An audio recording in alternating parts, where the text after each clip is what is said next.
오늘 말씀이 이제 호세아서의 두 번째 예언의 말씀입니다. 5장 4절까지 첫 번째 예언의 말씀이 끝났고, 오늘 요 5절부터 6장 4절까지가 두 번째 예언의 말씀입니다. 우리가 이제 성경을 볼 때 몇 장 몇 절 옷이 성경이 쓰여지고 한참 시간이 지난 다음에 사람들에 의해서 나누어졌어요. 근데 이게 좀 성경이 많이 연구한 뒤에 나누어지면 좀 정확하게 분류가 될 텐데 조금씩 부족한 부분들이 있죠. 그래서 5장 4절 여기서 5장이 끝나든가 4장이 끝나든가 거기서 이제 그 5절부터 5장이 시작되고 6장 4절까지가 5장 이렇게 분류가 되면 좀 더 쉬운데 이런 아쉬움이 좀 있습니다. 그래서 여러분이 4장에서부터 시작해서 5장 4절까지가 첫 번째 예언의 말씀이고, 두 번째 예언의 말씀이 5장 5절부터 6장 6절까지라는 걸 좀 기억하시면 좋겠어요. 이 두 번째 예언도 두 부분으로 나누어집니다. 5절부터 14절까지가 첫째 부분인데, 여기는 북쪽 이스라엘, 남쪽 유다가 다 죄에 빠져서 하나님이 심각하게 이들을 징벌하시고 멸망당할 것까지 말씀하고 있어요. 그러나 그렇게 멸망당하는 것으로 끝나지 않고 5장 15절부터 6장 4절까지 보면 나라가 멸망했어도 그들이 죄를 그때서 깨닫고 회개하고 돌아와서 믿음이 다시 회복되어질 것. 다시 말하면 하나님이 그들을 회복하고 치료하시고 싸매어 주시는 역사가 있다고 하는 것을 말씀하고 있습니다. 자, 그 내용을 좀 우리가 살펴볼 건데요. 우선 좀 더 서론적인 걸 말씀을 드릴게요. 여러분, 우리가 성경을 보면 세상 전체 역사를 볼 수 있습니다. 특별히 이제 성경을 보면 아브라함 때부터 우리가 역사 시대라고 얘기를 해요. 아브라함 때부터. 창세기에서 12장, 그 이전까지는 창세기 1장부터 11장까지는 우리가 알 수 있는 역사 이전의 시대, 선사 시대라고 얘기하죠. 역사 이전의 시대. 그때는 정확하게 어느 때인지 그리고 어느 장소인지 우리가 알 수가 없어요. 다만 창세기 1장부터 11장까지의 내용도 분명히 사람의 역사이기 때문에 그 역사도 우리가 다 인정하고 쓰여져 있는 그대로 믿습니다만은 우리가 알기가, 시대를 구분하고 장소를 구분하기가 정말 어려운 역사이고요. 실제로 우리가 역사를 알 수 있는 그 시대는 아브라함 때부터입니다. 이거는 예수님이 태어나기 한 2200년 전. 아브라함은 예수님보다는 2200년 정도 앞선 시대 사람입니다. 그래서 그때부터는 우리가 모세를 통해서 하나님이 역사를 기록해 주셨기 때문에 우리가 역사를 더듬어 볼 수 있습니다. 그래서 이제 예수님까지 약 2200년 구약 시대이고요. 또 예수님으로부터 지금까지 2000년이 흘러왔죠. 자, 그래서 우리가 이런 성경 전체를 통해서 인류가 이 땅에서 살아온 역사를 한눈에 쭉 볼 수 있는데, 이걸 좀 더 구체적으로 들어갔을 때 좀 더 역사를 구분해서 볼 수도 있어야 돼요. 그러면 여러분, BC 2200년 전 아브라함부터 모세까지 한 700년 정도 역사가 됩니다. 그리고 모세로부터 시작해서 이제 가나안 땅에 들어가고 다윗이 왕이 되기까지 또한 500년. 그리고 이제 다윗 시대의 왕권이 강화돼서 왕국이 이루어지고 이렇게 시간이 흘러가다가 솔로몬이 죽고 난 다음에 남과 북으로 나라가 둘로 갈라지죠.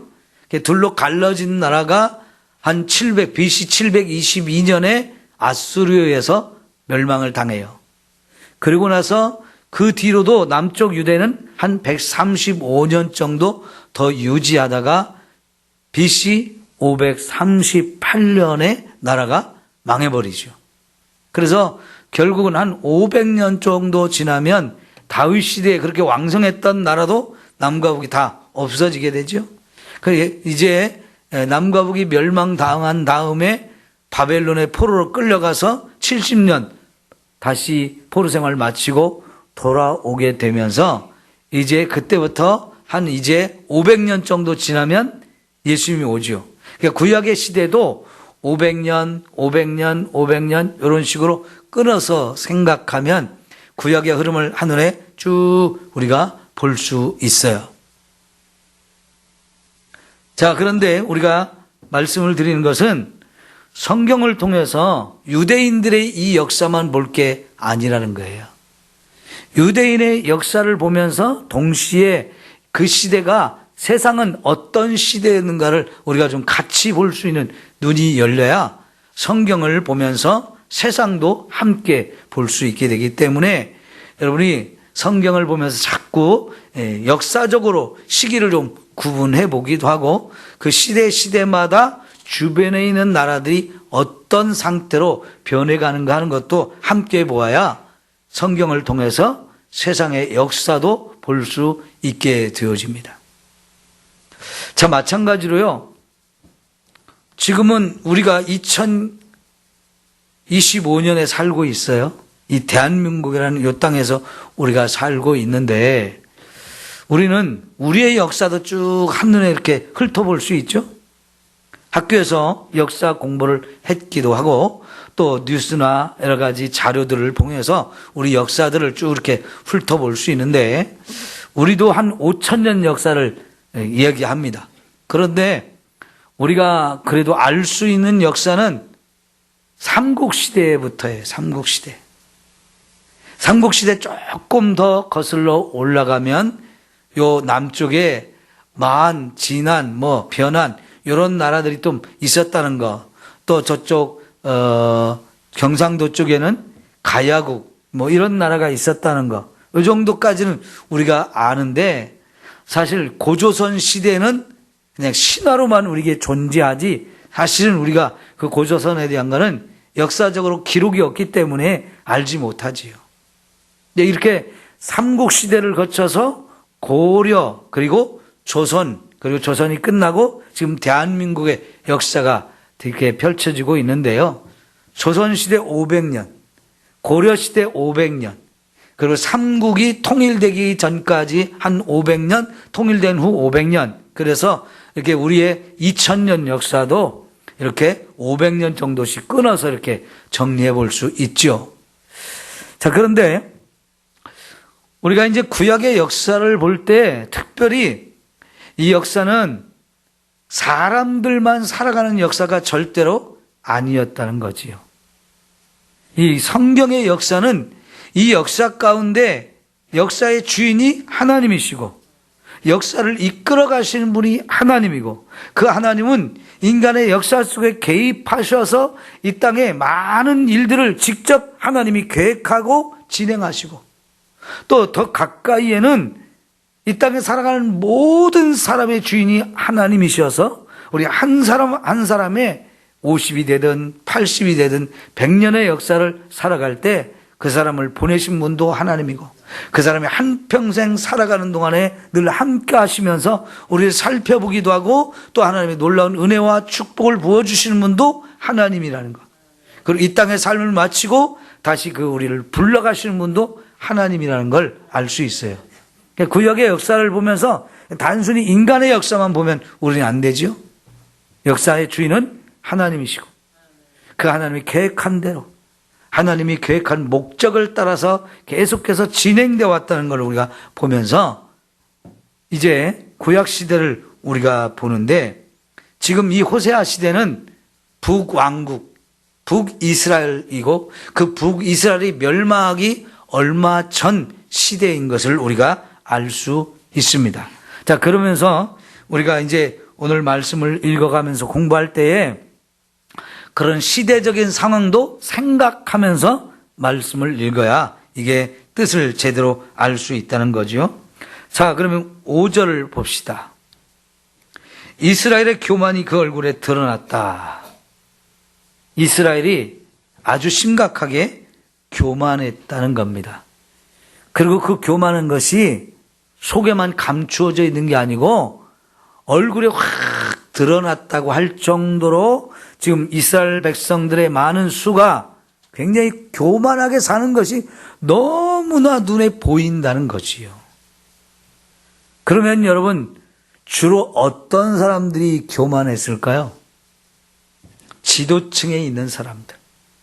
우리가 지금까지 호세아서를 보면 제사장들, 방백들, 관리들, 선지자들, 왕족들, 이런 사람들의 죄에 대해서 가장 많이 책망하죠. 그게 지도자들이란 말이죠.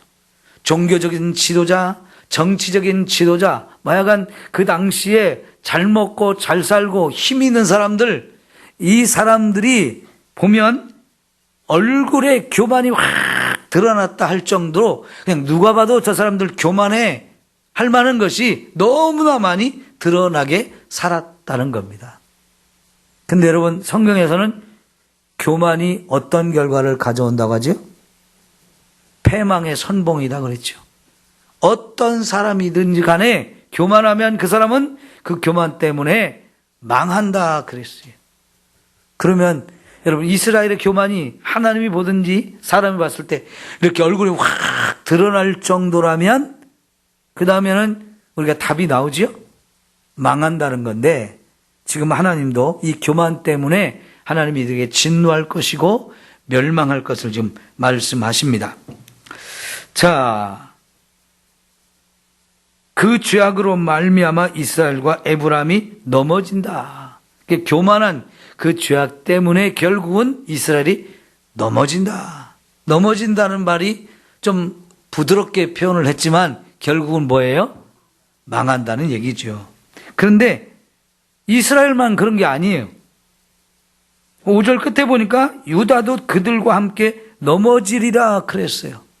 남쪽 유다도 북쪽 이스라엘을 본받아서 같이 죄악의 길로 갔기 때문에 북쪽 이스라엘이 넘어진 것처럼 남쪽 유다도 망하게 되어진다는 겁니다.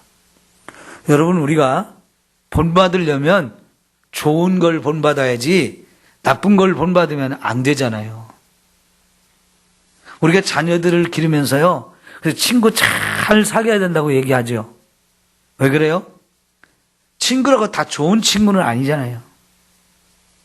좋지 않은 영향을 끼치는 친구들도 있기 때문에 우리 자녀들에게는 정말 친구를 잘 사귀라고 자꾸 강조를 해요.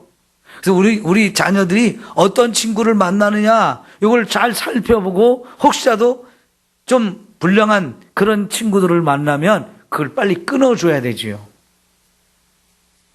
아이들은 그런 분별력이 좀 적고 단순히 마음이 통한다, 뜻이 통한다, 그러면서 자꾸 분별력 없이 친구를 사귀는 경향들이 있기 때문에 정말 좋은 친구를 사귀도록 살펴줘야 되는데, 나쁜 친구를 만나서 나쁜 영향도 참 많이 받는단 말이에요.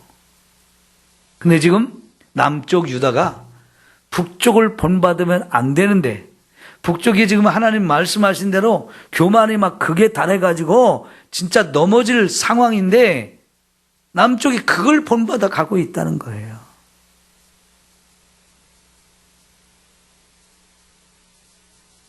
맹자 어머니가 아들을 잘 키우기 위해서 3번이나 이사 갔다고 하죠. 왜 그래요? 사는 환경이 좋지 않은 환경이다 보니까 좋지 않은 영향을 자꾸 보는 거예요. 처음에는 공동묘지 옆에서 살았더니 거기 죽은 사람 메고 와서 장례 지내고 막 울고 아이고 맨 이런 것만 보니까 애가 놀면서 그런 걸 흉내를 내는 거지요. 어머니가 왔을 때 이거 아닌데, 이 환경이 나쁘구나. 다른 데로 이사 갔는데 시장터로 가까운 데로 이사를 갔더니 이번엔 장사하는 사람들 자꾸 본을 보고 그거를 흉내를 자꾸 내는 거예요. 아, 이거 좋은 겁니다. 싸게 팔아요. 맛있어요. 그 장사하는 거. 그걸 놀이하면서도 자꾸 그걸 흉내내거든요. 아, 이것도 아니다. 그래서 서당 옆으로 이사 갔더니 그때는 정말 좋은 영향을 받아서 열심히 공부하고 그렇게 돼서 훌륭한 맹자가 됐다. 맹모 삼천지교 그러죠? 맹자의 어머니가 3번이나 이사를 해서 자식을 잘 가르쳤다는 얘기. 좋은 영향을 받을 수 있도록 해주는 거 부모가 가진 책임인데요. 자, 여러분, 남쪽 유다가 하나님을 잘 믿는 본을 보여서 북쪽 이스라엘도 그걸 따라오게 했으면 얼마나 좋을까요? 그래도 북쪽에 비하면 남쪽이 하나님을 믿는 믿음이 더 오래 갔어요. 왜냐하면 거기는 예루살렘도 있고 거기 하나님의 성전도 있고 흩어져 있던 제사장들도 이 성전 지방으로 성전 있는 곳으로 많이 모여왔고 그러니까 신앙을 유지하는 데 좋은 환경이었다고요. 그래서 이스라엘 북쪽에 비하면 남쪽 유다는 신앙적으로 오랫동안 유지를 했어요.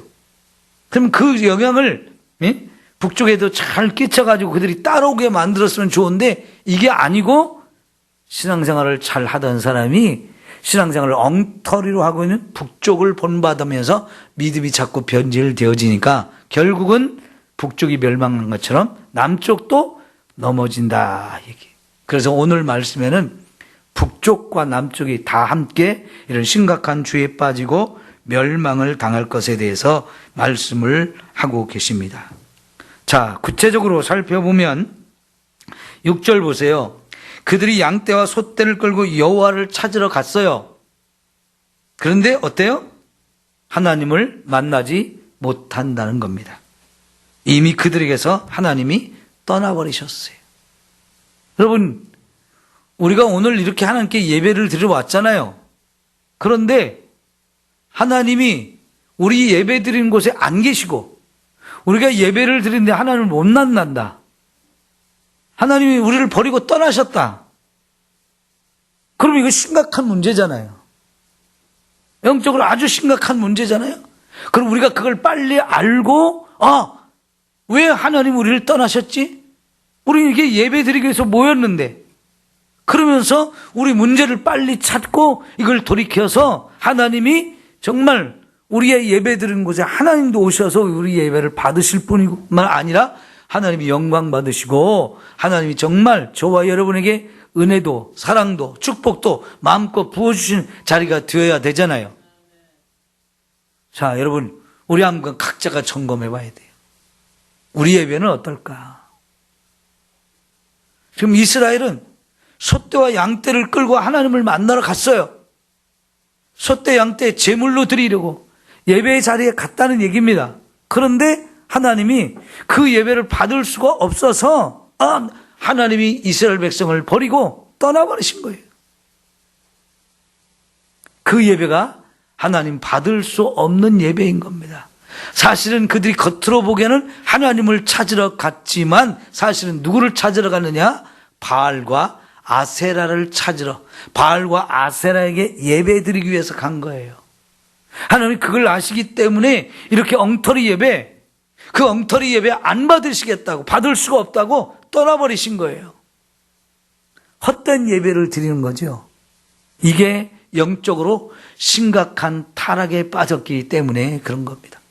우상 숭배가 그들에게 심각하게 파고 들어왔기 때문에 참 하나님에 대한 믿음 다 사라졌어요. 그래서 하나님 뭐라고 그랬어요? 너희는 하나님을 알지 못한다. 하나님을 모른다는 거예요. 엉터리 하나님, 우상을 섬기면서도 그게 하나님이라고 생각하고 있는 거지요. 그러니 하나님이 인정하실 수도 없고 받을 수도 없고 떠나버리셨다는 겁니다. 이미 떠났다는 거예요. 여러분, 우리 삼성교회 하나님이 언제나 주인 되셔서 여기 머무시고 여기서 우리가 하나님을 찾으러 오면 우리를 만나주시고 우리가 정말 하나님의 사랑과 은혜와 복을 누릴 수 있는 자리가 되어야 합니다. 그러려면 우리 각자가 하나님을 제대로 알아야 되고 하나님 받으실 만한 예배를 드려야 돼요. 삶이 뒷받침되는 예배가 진짜 예배예요. 예배는 드리는데 우리 삶이 전혀 말씀과 상관없이 엉터리 삶을 산다면 그건 다 빈쭉쟁이죠.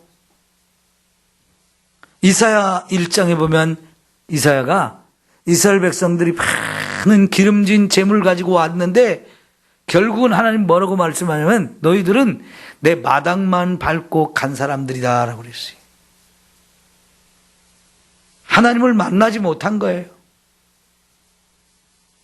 헛된 예배를 드린 거예요.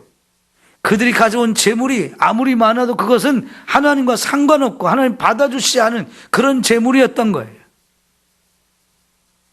매우 영적으로 심각한 상황이지요. 여러분, 오늘도 우리 주변에는 여러 교회들의 문제들을 종종 듣습니다. 그런 얘기 들을 때마다 참 마음이 아프고 안타깝고 그러죠. 여러분, 우리가 교회가 다툼도 없고 평안하고 그리고 하나님 앞에 정말 우리 모두가 하나님 받으실 만한 산 예배를 드리는 이런 교회가 될 때 하나님도 기뻐서 떠나지 아니하시고 우리도 여기서 하나님의 복과 은혜를 마음껏 누릴 수 있는 역사가 있게 되어질 줄 믿습니다. 자, 그 다음에 7절을 보면 그들이 여호와께 정조를 지키지 아니하고 사생아를 낳았다 그랬습니다. 지금 호세아서에서는 하나님과 이스라엘 백성을 남편과 아내의 관계로 계속 말씀했죠. 근데 아내 된 자가 어떻게 된 거예요? 정조를 지키지 않았어요. 호세아의 부인이 음란한 짓을 자꾸 하면서 남편을 떠나고 자꾸 딴 남자를 찾아다니면서 음란한 짓을 했던 것처럼 이스라엘 백성이 하나님에 대한 정조를 지키지 않았다. 우상 숭배했다는 것을 말하는 거예요. 특별히 하나님이 십계명을 주면서 가장 먼저 강조한 것, 나 외에 다른 신을 잊게 하지 말아라. 나 외에는 다른 신은 없어. 하나님은 오직 유일하신 하나님이야. 그런 다른 신이 있도록 다른 우상을 만들면 안 된다고 했는데 끊임없이 이스라엘 백성들은 하나님 말고 자꾸 다른 신을 찾아요. 다른 신을 또 만들어요. 그래서 다른 신을 섬깁니다. 이게 하나님이 가장 싫어하는 건데 지금 북쪽 이스라엘에서 그게 너무나 심각해진 거예요. 아합 시대에 엘리야를 통해서 갈멜산에서 850대 1의 영적 전투를 통해서 정말 하나님은 살아계신 분이고 한 분밖에 없는 유일한 하나님이라는 거. 바알과 아셀이 아무것도 아니고 응답하지도 않고 살아있지도 않다는 거 확실하게 드러나 보여주셨지만 여전히 이스라엘은 하나님께 돌아오지 않았어요. 여전히 자꾸 죄의 길, 다른 신을 섬기고 있어요. 그러면서 사생아를 낳았다 그러잖아요. 사생아가 어떤 겁니까? 정상적인 부부관계를 통해서 낳은 자녀가 아닌 다른 남자를 만나서 부정한 방법으로 낳은 아이, 이게 사생아예요. 그러니까 이스라엘 백성들이 자기들만 그렇게 변질되고 잘못된 우상 숭배를 하는 게 아니라 자녀들까지 후손들까지 계속 잘못된 길로 이끌고 있다는 거예요. 부모가 잘못되니까 자녀들도 계속 잘못된 길로 가는 거지요. 결국은 삼키움을 당하는 거. 적들이 와서 이들을 다 삼켜버리는 상황이 되어진다는 거지요. 자, 보십시오. 너희가 기브아에서 뿔나팔을 불며 라마에서 나팔을 불며 벳아웬에서 외치기를 베냐민아 내 뒤를 쫓는다 할지어다. 여기 말이죠. 세 가지 지명이 나왔어요. 기브아, 라마, 벳아웬. 요 벳아웬은 베델의 다른 표현입니다. 요 세 지명은 사실은 베냐민 지파의 땅에 있어요. 베냐민 지파는 유다 지파 바로 위에 있는 지파거든요. 그러니까 예루살렘이라는 도시가 원래는 베냐민 지파의 땅이었어요. 그런데 이제 유다 지파 다윗이 요 예루살렘 성을 빼앗아 가지고 요 예루살렘이 유다 지파에 속하기도 하고 베냐민 지파에 속하기도 하고 겹쳐지는 그런 부분인데요. 그러니까 유다 지파의 땅 그 바로 위에 베냐민 지파의 땅이 있는데 이 베냐민 지파의 땅 중에서도 그 남쪽 유다와 경계선 부분에 있는 지역들이 라마 또 기브아 또 베델 이런 지명인데요. 요 지명들을 중심으로 해서 국경선이 그어져서 남과 북으로 나눠졌거든요. 그러니까 여러분 남쪽에서 보면 파주시, 북쪽에서 보면 개성, 요게 이제 남과 북의 경계선상에 있는 이런 우리나라의 도시잖아요. 그런 것처럼 지금 여기서 말하는 세 개의 지명은 베냐민 지파가 차지한 땅의 제일 남쪽 부분, 국경선에 있는 도시들이라고 보면 되는데 북쪽 이스라엘에서 활동하던 이 호세아 선지자가 여기 기브아에서 뿔 나팔 불고 라마에서도 나팔을 불고 베단에서는 크게 외치라고 말합니다. 나팔을 분다, 또 외친다. 이게 뭐냐면 파수꾼이 해야 될 일이거든요. 언제 이런 나팔을 부르냐? 여러 가지 나팔을 부는 상황인데 지금 여기서 말하는 것은 전쟁이 일어나서 막 파수꾼이 나팔을 불어서 전쟁의 소식을 전하는 거예요. 그러니까 여러분 남쪽과 북쪽이 전쟁하는 게 아니고 더 북쪽에 있는 나라가 이 북쪽 이스라엘을 쳐서 공격했는데 그 전쟁의 여파가 어디까지 왔느냐? 북쪽 이스라엘 최남쪽 부분까지. 그러니까 나머지 위쪽 부분은 다 망하거나 공격당해서 엄청난 고통을 받고 초토화되고 황폐화되었고 이제 남아있는 마지막 라마라든가 기브온이라든가 베델 이런 지역까지 지금 다 위쪽에서 적이 쳐들어와 가지고 심각한 상황까지 왔다는 겁니다. 이런 베냐민 지파까지 다 완전히 뒤를 쫓는 상황까지 되어졌다. 그럼 이 얘기는 지금까지 앞에서 말했던 수많은 이 죄 때문에 하나님이 북쪽 이스라엘을 그 북쪽에 있는 나라가 공격을 해서 이렇게 어마어마한 상황까지 왔다는 겁니다. 멸망 직전까지 온다는 얘기예요. 실제적으로 여러분, 역쪽 북쪽 이스라엘이 살고 있는 요 바로 위에는 아람이라는 나라가 살고 있었어요. 아람. 그리고 그 북쪽 위에는 아수르가 나중에 또 생겨요. 근데 이 아수르가 강력한 나라가 되니까 아람이란 나라 그리고 북쪽 이스라엘이 서로 동맹을 맺어가지고 우리 아수르와 맞서 싸우자 그러면서 남쪽 유다에도 손을 벌려서 우리가 같이 동맹해서 아수르하고 싸우자 뭐 이런 상황들이 벌어지는데요. 아무리 이런 나라들이 동맹을 맺어도 최북쪽에 있는 아수르라는 나라가 워낙 강한 나라로 갑자기 커져가지고 다 공격해서 다 멸망을 시켰어요. 뭐 이런 나라들이 동맹을 맺어봤자 의미가 없는 거예요. 여러분, 북쪽이 자기들의 교만죄, 또 우상숭배죄, 이런 많은 죄들을 통해서 이렇게 하나님의 무서운 심판을 받을 것을 보여주고 말씀하시는 거예요. 그러니까 9절에 뭐라고 말합니까? 벌하는 날에 에브라임이 황폐할 것이다. 하나님이 이렇게 외국 군대들을 외국 나라를 쳐들어오게 와서 북쪽을 벌하는 날이 오는데 그때는 국토 전체가 황폐하게 되는 날이라는 거지요. 내가 이스라엘 지파 중에서 반드시 있을 일을 보였노라. 예, 여러분 이 북쪽 이스라엘에 이런 일들이 일어날 것을 하나님 미리 다 보여주셨어요. 그럼 여러분 보여주는 일을 누가 하는 겁니까? 선지자들이. 이 호세와 같은 선지자들이 이게 미리 예언을 통해서 다 미리 보여준 거예요. 그럼 여러분 선지자들이 이런 걸 하나님 보여주시고 자기만 알고 가만히 있었겠어요? 계속 깨우치느라고 여기저기 다니면서 막 말씀을 계속 선포했죠. 그런데 문제는 한 사람도 깨닫고 돌아오지 않는 거예요. 이게 참 심각하고 안타까운 거지요. 그래서 여러분 4장 14절 마지막 부분에 뭐라고 했는데 다시 한번 확인해 보세요. 4장 14절 마지막에 깨닫지 못하는 백성은 망하리라 그랬잖아요. 그죠?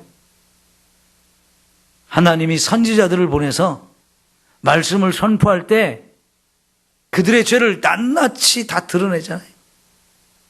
구체적으로 가르쳐 주잖아요. 그러면 그 말씀을 들은 사람들이 내가 잘못됐다는 얘기를 하는구나. 내가 심각한 죄에 빠졌다는 얘기를 하는구나. 이거 깨닫고 빨리 돌이켜서 회개하면서 하나님 앞에 참 내가 잘못했습니다. 인정하고 회개하면 이런 심각한 멸망의 일이 임하지 않을 텐데 문제는 들어도 다 못 들어요. 보아도 본 것이 없어요. 깨닫는 것이 없는 거지요. 그러니까 망하는 겁니다. 여러분, 그러면 이 시대에는 누가 이 시대의 선지자입니까? 네? 첫째는 저 같은 목사가 이 시대의 사람들을 깨우치는 하나님의 선지자가 되는 거죠. 말씀을 전하는 사람이기 때문에. 그러니까 제가 이 말씀을 하나씩 좀 구체적으로 자세하게 설명을 드리는 이유도 여기에 있어요.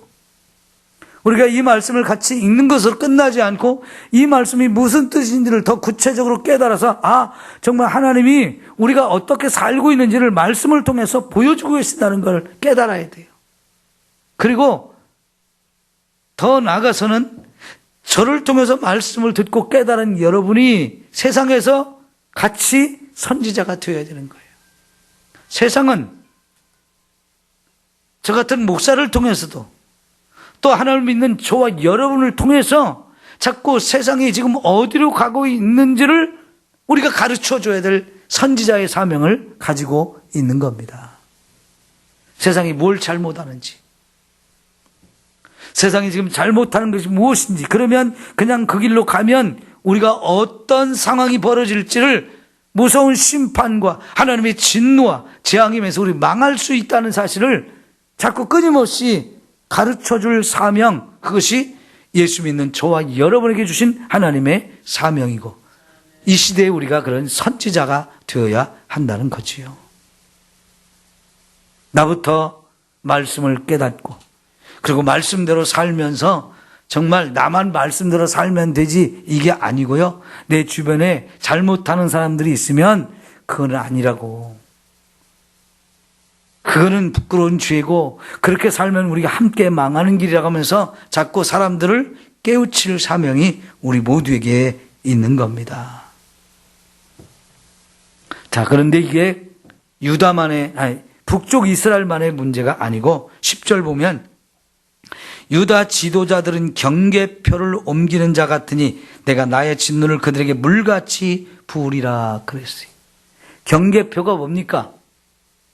네 땅과 내 땅을 이렇게 표시를 해주는 돌을 중간중간에 세워가지고 이 돌을 따라서 이쪽은 네 땅, 이쪽은 내 땅 이렇게 경계표를 두었는데요. 그때는 요즘같이 측량술이 발전하지 않았기 때문에 돌을 중간중간에 세워서 이게 내 땅과 내 땅의 경계표를 삼았거든요. 근데 밤중에 욕심 사나운 사람이 혼자 몰래 나와가지고 그 돌을 한 50m쯤 우리 땅 안으로 싹 옮겨놨어요. 몇 개를. 그러면 이게 경계표가 측량을 한 것이 아니기 때문에요. 긴가민가 이거 이상하다 그렇게 느끼면서도 정확하게 말하기가 어려운 거예요. 그런데 여러분, 하나님께서는 율법을 통해서 이런 경계표를 함부로 옮기는 사람 큰 벌을 받는다라고 말씀을 하셨죠. 밤에 아무도 모르게 와서 한다고 하나님도 모르실까요? 하나님은 아신다 그랬어요.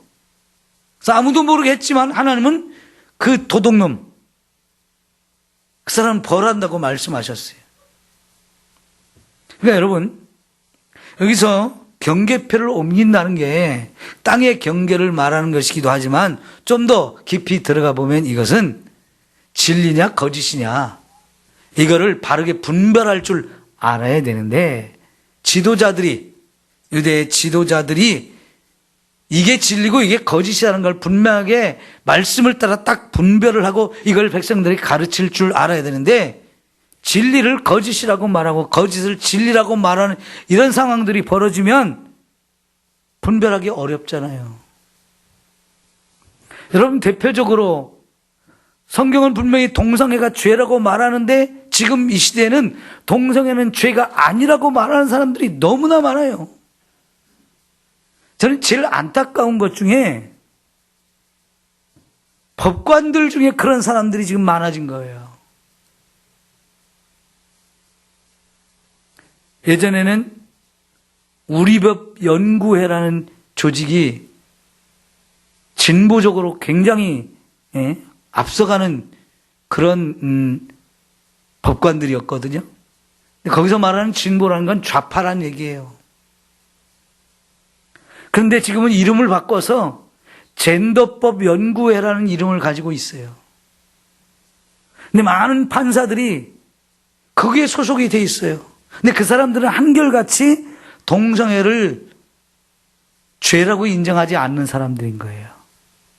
그러니까 우리 법이 지금 동성애를 찬성하는 차별금지법, 평등법 이런 것들이 아직 제정은 되지 않았는데도 불구하고 이미 판사들은 동성애는 죄가 아니라고 하는 이런 생각을 가진 사람들이 너무나 많다 보니까요.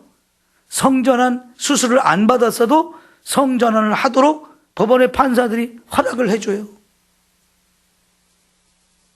그런 동성애자들이 결혼이 아직 허용되지 않는데 동성애자들이 사실혼 관계로 같이 살게 되면 건강보험도 적용해줘야 된다고 판결을 내려요.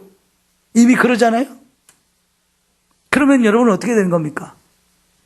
우리는 성경을 따라 동성애는 죄다 이러고 있는데 세상은 이미 법적으로 그게 동성애가 죄가 아니라고는 그런 사상이 너무나 많이 파고 들어와서 학교에서조차 교과서에 이런 걸 넣어가지고 가르치고 있는 상황이라는 거 제가 지난 주일에도 여러분 많이 보여드렸죠.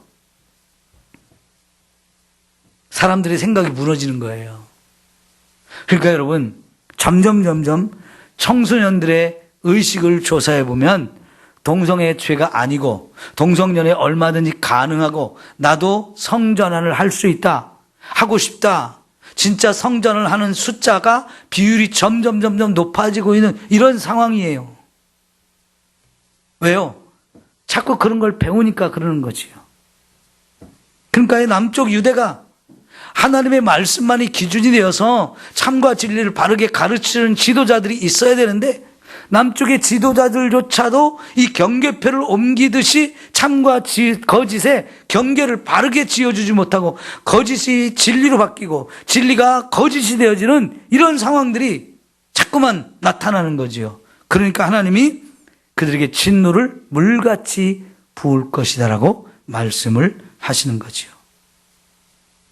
에브라임은 사람의 명령을 뒤따르기를 좋아함으로 학대를 받고 재판의 압제를 받는도다. 그러므로 내가 에브라임에게는 독과 좀 같으며 유다족 속에는 썩이는 것 같도다 그랬어요. 남쪽 유다 지도자들이 이렇게 참과 짓을 거리지 않고 이 분별력이 없게 하듯이 북쪽에서는 또 사람의 명령을 자꾸 따르게 하면서 이런 일이 벌어지니까 학대를 받고 재판이 바르게 진행되지 않아서 수많은 사람들이 압제를 받는다 하는 거지요. 그러니까 하나님이 독을 먹이고 썩게 만든다는 거지요. 여러분 약을 먹어야 되는데 독을 먹으면 어떻게 되는 거예요? 약을 먹어서 병든 것도 치유받아야 되는데 독을 먹으면 건강한 사람도 죽게 되죠. 우리 조선시대의 왕들은 상당히 많은 왕이 독사를 당했을 거라고 추측합니다. 기미상궁이 있어서 왕이 무엇을 먹든지 먼저 상궁이 독이 있는지 없는지를 먼저 먹어보는 이런 상황을 했어도 왕들 중에 정말 많은 왕들이 독사를 당했을 거라고 얘기해요. 그만큼 왕권을 놓고 권력 다툼이 치열했기 때문에 언제 어떤 방법으로 독을 쳐넣어서 왕이 죽게 만드는지 지도새도 모르게 한다는 거지요. 독을 마시면 다 죽는 거예요. 근데 그걸 누가 하느냐? 하나님이 그렇게 하시겠다는 거죠. 너 북쪽 이스라엘 사람들, 내가 너희들에게 독을 먹일 거야. 남쪽 너희들 다 썩어 분들어지게 만들 거야. 하나님이 그렇게 하신다는 거죠. 하나님이 내리는 저주, 하나님이 내리는 진노, 재앙. 여러분, 우리가 신명기서를 봤잖아요. 말씀에 불순종하는 자들한테 이렇게 하신다 했는데 그런 일이 실제로 지금 벌어질 거라고 말씀을 하시는 거잖아요. 자, 그래서 13절, 에브라임이 자기의 병을 깨달으며 유다가 자기의 상처를 깨달았고 에브라임은 아수르로 가서 야르방에게 사람을 보내었으나 그가 등이 너희를 고치지 못하겠고 너희 상처를 낫게 하지 못하리라. 이제 독을 먹고 썩어가니까 이거 큰일 났다. 우리 병들었어. 우리 이제 죽어가고 있어. 그때서 좀 어떻게 조치를 취해보려고 한 것이 뭐냐면 하나님을 찾은 게 아니고 북쪽에 아수르로 달려가가지고 야렙 왕이라고 하는데요. 이 야렙이라는 이름을 가진 왕은 없고요. 밑에 난하에 보면 거기 일자 참고 표시가 돼 있죠.